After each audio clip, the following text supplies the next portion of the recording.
Hey everyone, God once again, and welcome back to the next episode review of season 3 of Spy Family, episode 39. And well, it starts off very comedic with Anya trying to help Damien, and then after that, it just goes a complete 180 where it just totally dark star, which we finally get into Twilight Lloyd's his backstory back when he was a kid, right, and what eventually led him to become a spy. But starting with the comedic part, though, so we see with Anya, there's this at school. There's this woman who's come back to the school. She's this really, you can say, this nitpicking hard ass because everywhere she goes, if someone talks out of line, or for instance, like smoking on school grounds, even talks of violence, instantly those thunderbolts, because in order to get ranked up in the school, you need Stella stars. You need 6 of those, right? But if you get 6 of these bolts, these lightning bolts, you'll flunk out of school. So she's heading off these couple of them, these instantly where the two guys are talking violence, one person is smoking on school grounds, boom. And then she has the elementary or the school kids where Anya's at her class line up in the check. And basically like for instance one you have when you can't have a snack, you can't have a snack in your bag, or literally you need to have a handkerchief.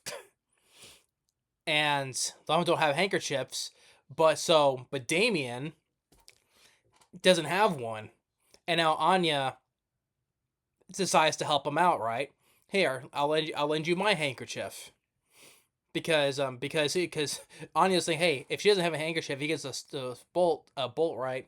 Second son will be no more, and then her dad's mission will fall apart. So she lends Damon her handkerchief and says, like, hey, no problem, I got 2 of them. But of course she doesn't have a second one, so she gets the bolt, and Damon hands back the handkerchief, like, hey, I hate owing you, so I'll give you a slice of cake. And he's like, and Anya's like, oh, successful. Second son will give me a treat. So she returns home, and Loid sees the bolt on her lapel. And he gets shocked, and he just faints. So that was hysterical.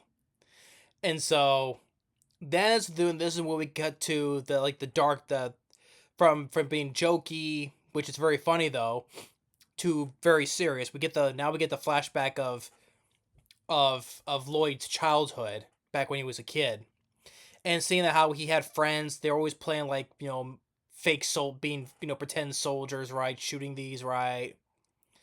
And so they're little play areas at this storage warehouse. And so since they had toy guns and Lloyd didn't have one, so he goes home, and because they're always talking about joining in, being soldiers, joining the army and being in the war. And then when he goes home, we get this like his dad, which, yeah, he was kind of like a bit verbal abusive, and then he goes and smacks his son. Now, like, okay, yeah, you're a bit of a d bag for that, right? Because no one parent should hit their kid, right? Nobody. So so after that is like, well, and later afterwards, he says, Lloyd asks his dad, hey, can you give me some money? I want to buy. I want. He is basically just, his dad doesn't want him joining in on wars. Basically, just focusing more on your studies. Basically, there's no need to join in, and no need to join the war and all that stuff. But Lloyd did kind of lie to say, hey, I want to buy some books, right, and to study with, right. And dad at first his dad was happy, so he gave him some money, but instead he goes and buys a toy gun so he can play with his friends. But then the guilt comes over him, and he wants to do the right thing. He doesn't want to do this, so he kind of felt guilty over it. So he goes to talk to this woman. I think he said aunt. I think at this food stall, and so, hey, he's like, hey, can you what can I do to earn back 10? Forget the 10 amount. So because he feels very guilty. He wants to show that he's not really a liar by the books, right? But then before all that, all of a sudden, and the woman tells him, "Hey, you don't have to join. We don't need soldiers, like to."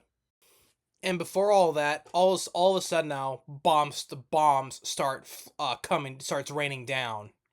And the first one that fell, it was at his play area where his friends were at. So his friends were the last time we saw before he ran off with the guilt. Though his friends were still there. So when that building blew up, we saw it completely destroyed. Yeah, I was like, yeah, his friends are dead.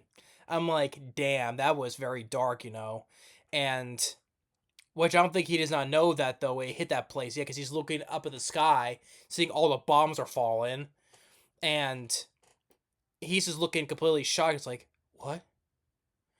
What? So yeah, that immediately went dark instant. This part immediately went dark instantly. It's like you went for first half was like pretty comedic with Anya, right? And now this took this serious and let alone dark side of this episode, just with Loid. His friends got killed and the bombs and everything else is raining down on his town, which is going to eventually lead up to, because obviously it's going to continue into the next episode. But we're going to get to the part because remember in the first season. We see him back in the first season. We showed him back when he was a kid and he was crying in the middle of all this debris, right? All the wrecked buildings, right? And that's why reason why Loid became a spy, because he doesn't want to be in a world where no kids will have to cry like he did. So eventually we're gonna get that scene again where he starts crying in the middle of all the debris again. So, but yeah, that just went dark instantly. Yeah, his friends got killed, which he doesn't know it though yet, but he's looking all shocked and awe. Now the bombs are flying, are raining down now. So I'm like, damn, it went from it went from funny to dark seriously, like serious dark, complete 180. So, but yeah, just that obviously is the best part. I think this is gonna be the next arc that we're gonna see how Loid, when he was a kid, he was crying. This is how he joins in and eventually becoming his training of becoming a spy, becoming the Twilight that we know of. And eventually, and also like now he's not the same hardcore spy, because yeah, he's still doing this with Anya, for the sake of the mission though. But we know that he's grown to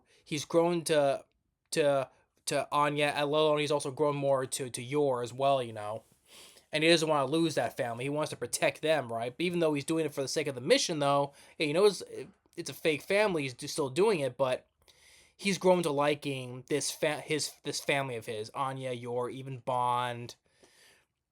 So, but he still is a trained spy though, skilled in the disguises and tacticians and maneuvers and stuff like that. And so, but we'll see how he's gonna. We will see how he when he ends up joining up, and then eventually training to become a spy, and then ultimately earning him the code name Twilight. So, but yeah, this is a great episode. The Spy Family has always been such an awesome show. I always loved it. So yeah, I'm glad we're gonna explore Loid's story now. So, and we did get a bit of Yor's story already. How like she's doing all that, take care of his little brother Yuri, and she took this job of becoming an assassin. I don't think we need to show like how she did to become an assassin. I think we saw some of the people that she was working with and how they know her name. Why her name is the code name Thorn Princess. So, but anyway, this is a great episode regardless. So I really loved it. So yeah, so next episode we'll be more of Loid's story. So, but thanks for watching. Stay tuned for more, and we'll continue on with Halloween month. And we'll see you on the next movie review. Later.